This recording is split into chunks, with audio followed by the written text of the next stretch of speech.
Hi guys, welcome back to the Codefreak channel. Freak out as you code. So in this tutorial, we are going to try to learn all about arrays. So if you have not learned anything about arrays, then this is the best place for you to start. And you can learn all the things about arrays related to JavaScript. So many functions related to arrays and various stuffs related to arrays also. So let's get started with what an array is. So actually, you want to store something in an ordered way. For example, maybe you want to store this as a first element, then a second element, third element, and so on. So in that so whenever we want to do that, we try to use something called an array. So it's a special data structure as such, which can be used to store ordered collections. So let's actually get right into it. So here I have made an HTML file and I have linked it to the JavaScript file here, and then this is what I have opened here. There are two syntaxes for creating an empty array or an array as such. So let's first look at the two syntaxes of creating an empty array. So this is the first syntax where you do let arr and then you put a square bracket. So this is one way, and then there is another way which is let. You can do something like arr2. Let me do that because that will be good. And then you can use the keyword called new. Use the keyword called new and then type in array. Alright, so this is another way of actually creating arrays. So these are the two syntaxes. Yeah, so we have created these two arrays. Let's just console.log these two arrays. Okay, so let me do arr. You can use the comma operator actually, and then you can put out both of them, arr2. That actually helps. So I'm saving it, and then you can see it here. So you will see that you have actually defined two arrays which are like kind of 0. Right, so this is the first array and then this is the second array. So you have some functions here. Don't worry about all this, we'll actually learn about most of them, not all but most of them. Okay, so that's how it actually looks. Okay, now let's go ahead and try to make some arrays with store data. So let's use the first way. So let me call it colors. So I'm going to store some colors there. All right, so I'll put equal to and then put square brackets, and inside that I'm going to put the colors. So maybe the first color is gonna be orange. Alright, then the next color is gonna be green, something like that. So I think you can even store more colors also, so that's fine. So I'm going to save it, and I mean actually you can, I'll just remove this here and then I'll put colors. Alright, let me save it and let's look at how it is shown here. Alright, so you can see that you have an array here with two elements, which is first one is orange and the second one is green. So you have actually declared an array, alright, containing two elements. You can even contain some other elements, maybe like some other data type, like you can have one here, you can have a null here, so you can have all these things here. Alright, so it doesn't actually give an error. So you can even have false here. So it need not be of the same type. That's what is something nice about if you talk. So that is the best thing about JavaScript as such. Alright. So now let's go to the other way of creating the same thing. So let's try to use the second syntax and try to create an array. So you can just use the word let again, and then maybe I want to store fruit, so I'll name it fruits, and then I'll put equal to. New is the keyword that you use, and then you have to type in the keyword array, and then inside this you have to actually give in all the elements. So maybe you want to say again orange is a fruit too. Then maybe you like apples, so let me put in an apple there. So actually here also you can put in anything there, so maybe 1 2 3, that works for this also, but I think that's actually good enough. So I'll put fruits here. This is how you actually create an array. So let's just refresh it. So you can see you have orange and apple here, right? So these are the two ways you can actually create arrays. So say you want to access only the first element or the second element or only the third element. So each of them are stored with an index. So when you actually go here, you can see 0 1. So 0 is the index where you store orange, or the first one, and then 1 is the index for apple. So here if you see the colors, so 0 is the index for orange, 1 is the index for green, and 2 is the index for this one, 3 is the index for null, and it goes on like that. Alright, so let's try to access green, for example. So you can just do colors, and then the index of that is 1, right? Because yeah, that's so index of it is 1. So you can just refresh it, So you got green there, right? Maybe you want to get this element which is false, so you can actually put 4, you can save it and then refresh it. So you got false there. So right. So this is a way of accessing the elements as such. So say you want to add in a new element after this, so you can do that also. So let me just do it. So you can do colors, so you can type the name of it and then you can put brackets. So this was that will be the 5th element, right? So you can do 5 and then you can do equal to, and then you can do this and then maybe put in another color. So for example, cyan is another color, right? So let me just save it again. Then if you look at it, you'll have all the colors and cyan is actually added in the 5th position. All right. So say you want to change the 3rd position to some other color, so you can actually do that also. So let me just type it out for you. So colors, and then you can actually put, maybe you want to change the 2nd one, right? So to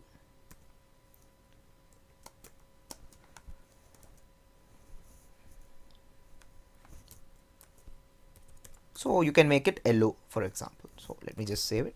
Then you can see that actually the 1 has changed to yellow. All right. So that's how this whole thing works. All right. So yeah.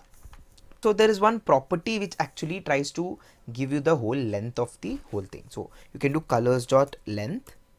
So this is the property. Then you will actually get the length of the array. Okay, sorry, it is th. So it's color dot length, and you actually get the length of the array, which is 6. So you can see that you have 6 elements as of now. 1, 2, 3, 4, 5 here, and the 6th one is here, right? In some circumstances as such, you may have a lot of elements inside the array, right? And you don't know how many elements are there. So you can actually find that out through colors.length, but you need not do that always. So if you want to add an object in the end or in the beginning or at the or you want to remove a last object or the first object, you have some certain functions which actually help you to do that.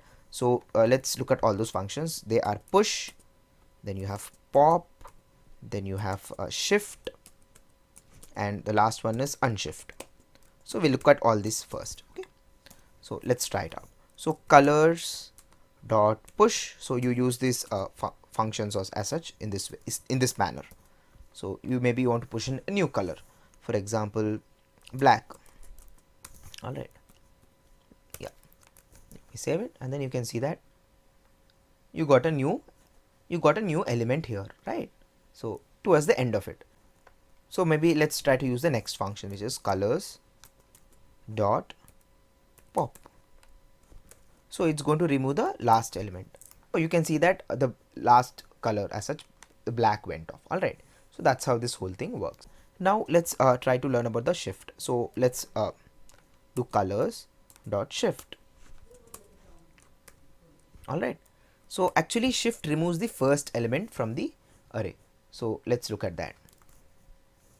So it should remove orange. All right. So orange is removed as such, and then you have green as the first element. So now let us try to learn about the unshift.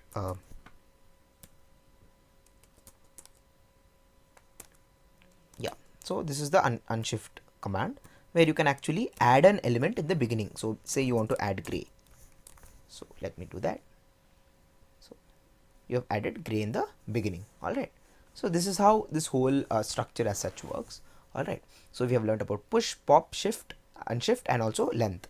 So these are the few. So shift and unshift act in the beginning of the element, and push and pop act at the end of the whole thing. So there is one more interesting property as such. So for example, right now we have an array called colors, right? So let me try to make another array here and copy those things here. So let me do that.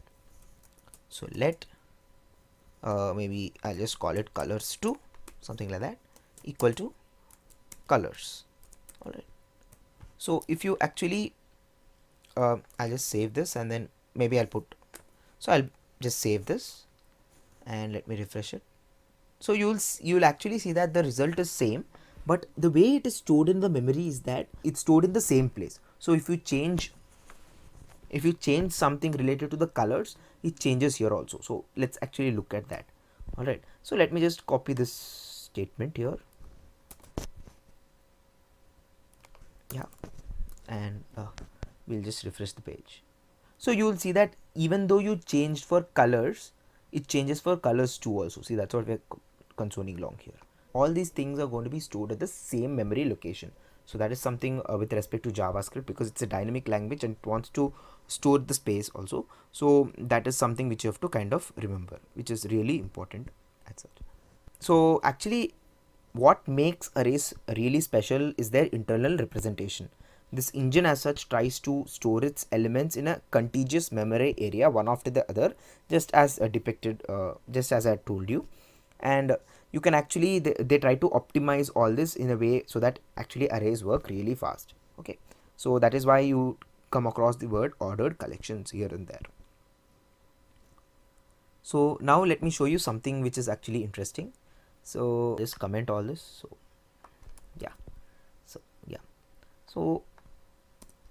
yeah, so now I'll show you something interesting. So let's have let's have some names here.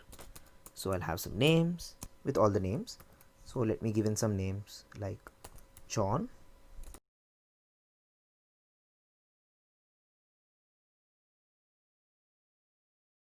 alright. So we have a list of names here, right?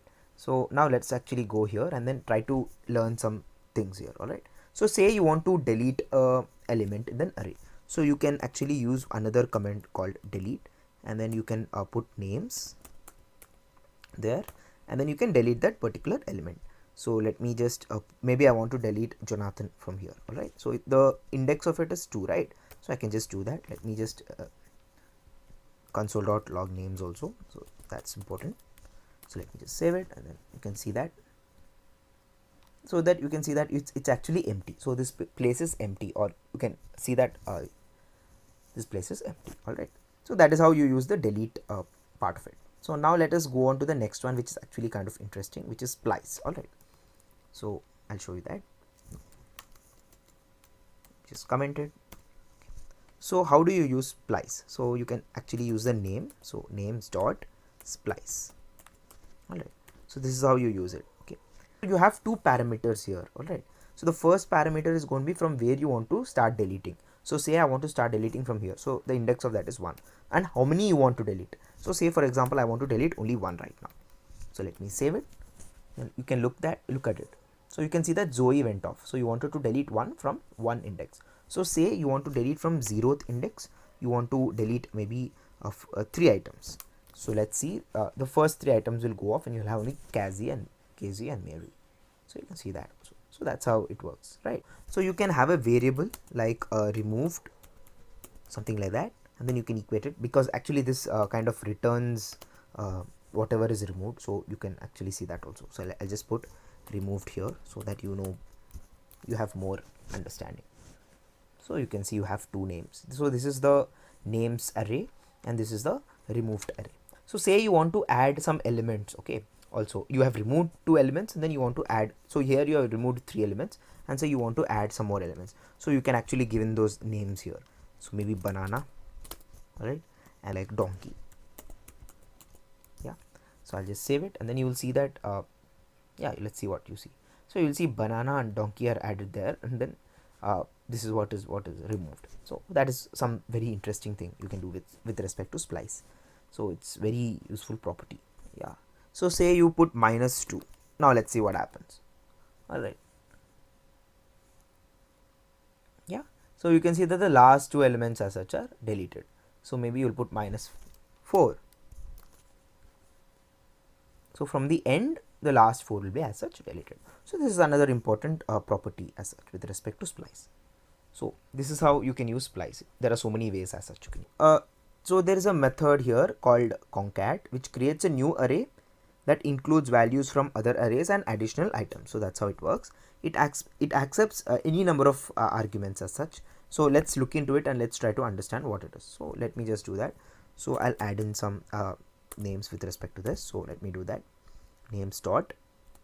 So you can do concat. So you can use that concat, and then inside that you can actually add in another array or anything of the sort. So let me add in an array with say 2 more names. So Sam is one name, and then maybe again I'll put in Maria. All right. So these are the two names which you can add. Okay, let me save it. Let me refresh it again. So you will see that actually Sam and Mary are supposed to be added at the end, but they're not added. Why? They're not added, but you can do this way. So let me just do alert. No, not alert.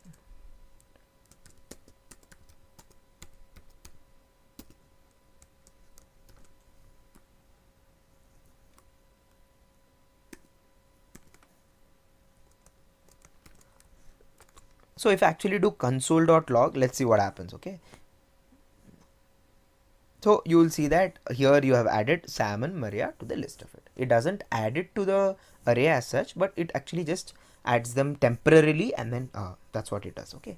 So that's how you actually can do with respect to this. All right. The next property here, which we will talk about. So I'll just comment this. We'll look into the next property, which is so you want to say, you know that you have an element there, so like Casey, and then you want to know what is the index of it. So there is an thing which you can do for that also. So let's do that. So let me do it directly here. So dot index of, so that is the method you can use, and then you can put in the name there. So maybe Casey. Okay. Yeah, that's all. So let me save it, and then you can actually see the index there. Oh, it's 3, 0, 1, 2, 3, right? Then you have another function as such, where you can actually check whether an item is present inside a list or an array. So let's do that. So it is just includes, so you can just use that here, and then let's see if it includes Casey. So it will give a truth value. Let's try to make it something like case, which it doesn't include. So yeah, it doesn't include. So this is another one which you can actually use. So there are some more functions as such which helps us to do a lot of things. So there are some more functions. So let's use them. So one is the reverse. So you can reverse all the elements of this array. All right. So let's just do that, and let's remove this. Yeah, let me save it and refresh it. So you can see that the array as such, like it is reversed, the whole thing. So that is the use of this. Then we also have something called split and join. So we'll try to look at that. So I'll create a new string. So something like names again. Let me use that.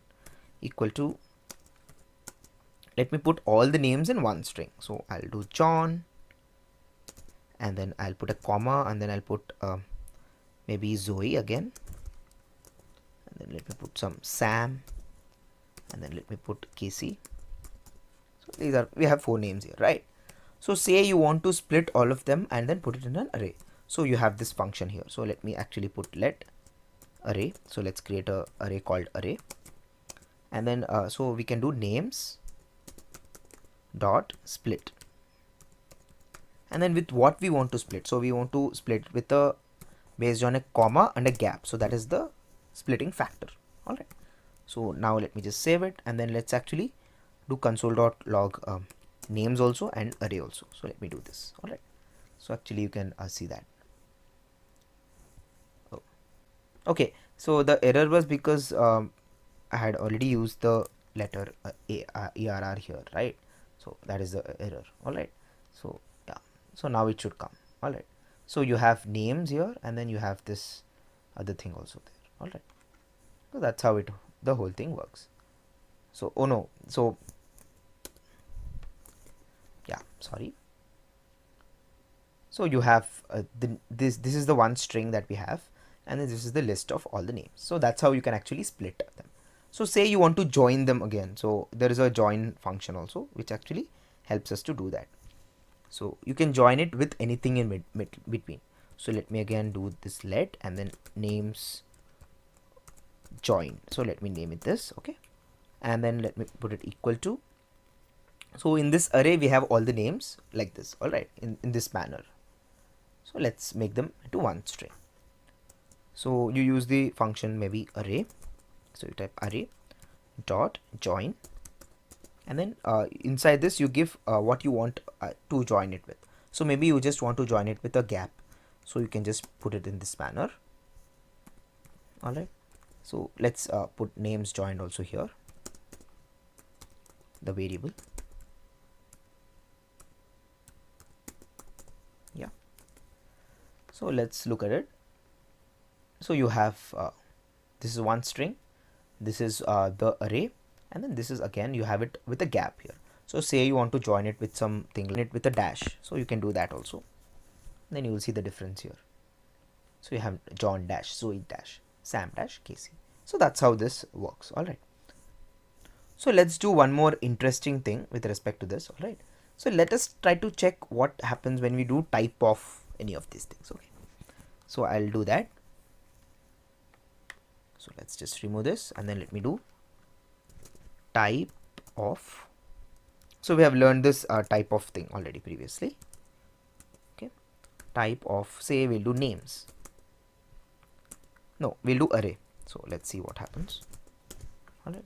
Let me just save it and then let's look at it. You'll see that you actually get an object. So arrays are an object also. So in the next classes we'll be learning about this also. So that's it for today's video guys. We'll learn about more things related to arrays in loops chapter also. So a lot of them like map, filter and all that things which are really useful and helpful. So watch that video also. So at the end of this video we have some questions here. So just to brush up your memory on all these things. So just try them out. All right. And then put the answers in the comment section. I'll reply to you guys. All right. So that's it for this video. Like, comment and subscribe. Bye bye.